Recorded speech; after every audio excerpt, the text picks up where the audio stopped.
Hey guys, welcome back to Tech Insights with Dylan White.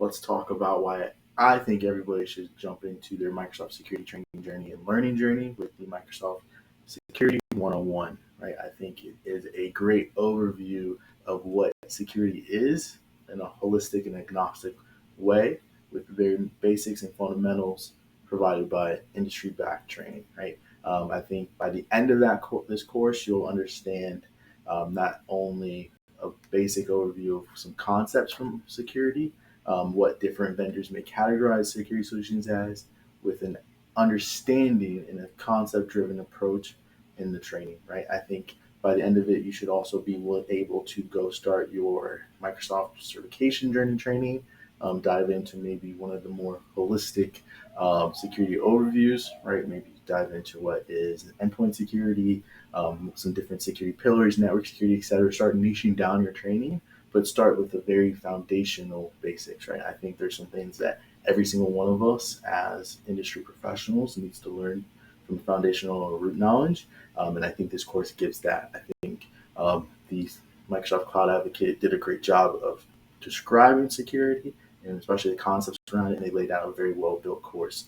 There's modules specifically around confidentiality, integrity, availability, also known as the CIA triad. There's modules built around every single concept you can think of to build up your 101 knowledge. Right? This isn't the 400 level. We're not diving into what is data loss prevention. We're not diving into what is an XDR.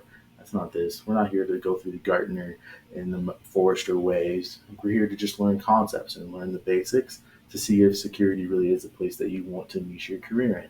And I think this course does a really good job. There's quizzes in it. I think Microsoft overall from the Skilling Academy has done a really good job building out a 101 level course for people to get their start. So I'm really excited to walk through this course with you in the next series of videos. Stay tuned. Now let's walk through what exactly is the cybersecurity for beginners, right?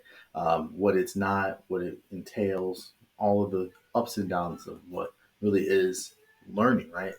Doing any kind of individual based, time based learning where there is no accountability, you got to really hold yourself accountable to it, right? So one good thing I like about this course is it provides a curriculum and an overview. It provides really distinct feedback loop, right? It tells you what you will get out of it and what you won't get out of it. I think that's important for any course and any certification that you plan on taking, right? Is knowing what you're going to get from that course, right? It tells you right from the beginning, it should only take you 30 to 60 minutes to complete, right? Each lesson's got a very tiny quiz. Each module from a video perspective is very short and succinct.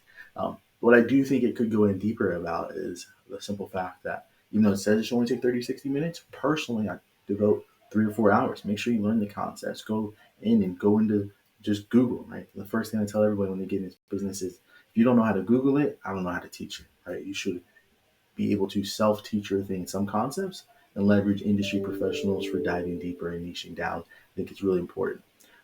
So I think even though 30, 60 minutes is what it says, I think personally give yourself 3 to 4 hours, right? Let's learn a bit, let's dive it down, and let's understand what we're learning. So what right away, what you'll learn, right? It's very simple.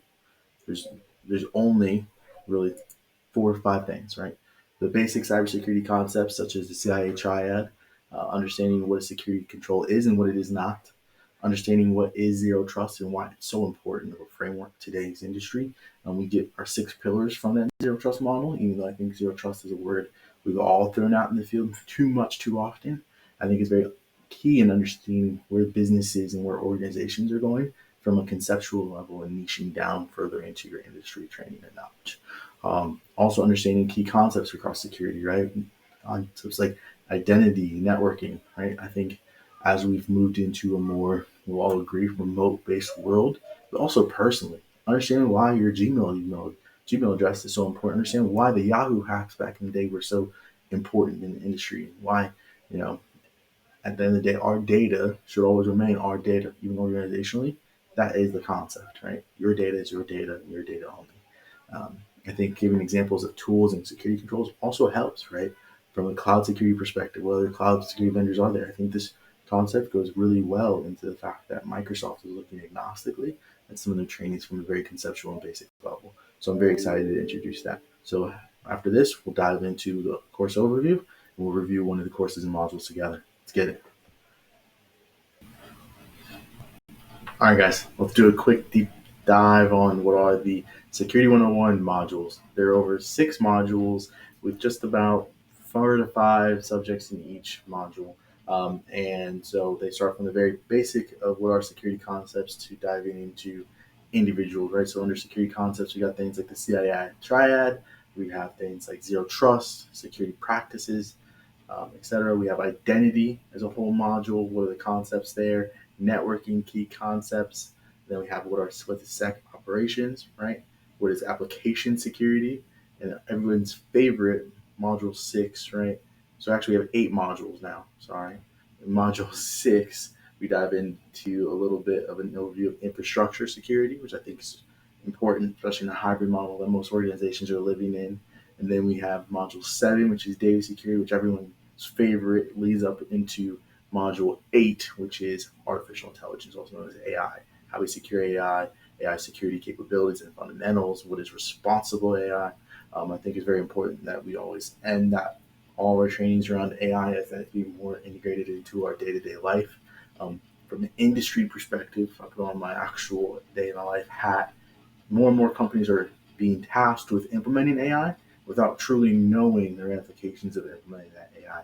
I think it's very important because attackers are learning just as fast, if not faster, than organizations, right? And moving faster than security. I think that's always kind of the give and take, the yin and yang of security. I think we're always fighting different security vectors, but also security organizations that put just as much money and time into their nefarious activities as we do into protecting our organizations. So I think it's very important that we all learn some fundamental aspects of how to secure that AI and how to treat our data securely. So with that being said, I think what we'll do tomorrow is we'll do a full security 101. We're not going to do a module by module. We're just going to spend maybe an hour and a half together early in the morning. Let's just get it. So maybe 5:30, 6 o'clock. See you guys all back here on the channel tomorrow, and let's do it. Until then,